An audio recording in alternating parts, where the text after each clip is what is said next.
మీరు చూసిన వీడియోలో ఒకటేమో యూనిలాటరల్ మూవ్‌మెంట్, ఇంకోటేమో బైలాటరల్ మూవ్‌మెంట్. ఈ రెండిటికి డిఫరెన్స్ ఏందో ఈ వీడియోలో తెలుసుకుందాం. యూనిలాటరల్ మూవ్‌మెంట్ అంటే మనం ఇండివిడ్యువల్ సైడ్‌ని టార్గెట్ చేస్తూ ట్రైన్ చేయడం.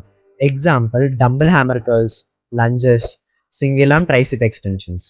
యూనిలాటరల్ మూవ్‌మెంట్స్ వల్ల మన బాడీకి చాలా బెనిఫిట్స్ ఉంటాయి.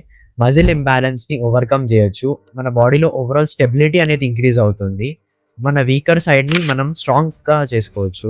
బైలాటరల్ మూవ్‌మెంట్ అంటే మన బోత్ లింబ్స్‌ని ఒకటేసారి యూజ్ చేస్తూ ఎక్సర్సైజ్ అనేది పెర్ఫార్మ్ చేయడం. బైలాటరల్ మూవ్‌మెంట్ వల్ల మీ మజిల్ స్ట్రెంగ్త్ ఇంకా పవర్ అనేది ఇంక్రీజ్ అవుతుంది. మీ బాడీకి లోడింగ్ కెపాసిటీ అనేది ఇంక్రీజ్ అవుతుంది. బైలాటరల్ మూవ్‌మెంట్స్‌కి example squat, bench press, deadlift, military press. So, ఈ 2 మూవ్‌మెంట్స్‌లో ఏది బెటర్ అని అడిగితే 2 బెటర్ అనే చెప్తాను. ఎందుకంటే ఈ 2 మూవ్‌మెంట్స్‌ని మీ వర్కౌట్ ప్రోగ్రామ్‌లో ఇంక్లూడ్ చేసుకోవడం వల్ల మజిల్ స్ట్రెంగ్త్ ఇంక్రీజ్ చేసుకోవచ్చు. మజిల్ సైజ్‌ని ఇంక్రీజ్ చేసుకోవచ్చు. మీ బాడీలో మజిల్ ఇంబాలెన్సెస్ ఉన్నా కూడా దాన్ని మీరు ఓవర్‌కమ్ చేయొచ్చు. ఈ 2 మూవ్‌మెంట్స్‌ని మీ వర్కౌట్‌లో ఎలా ఇంక్లూడ్ చేసుకోవచ్చు అంటే, మీ మెయిన్ లిఫ్ట్ ఏమో బైలాటరల్ ఉండాలి. దాని తర్వాత చేసే యాక్సెసరీ వర్కౌట్స్ అన్నీ యూనిలాటరల్ ఉండాలి.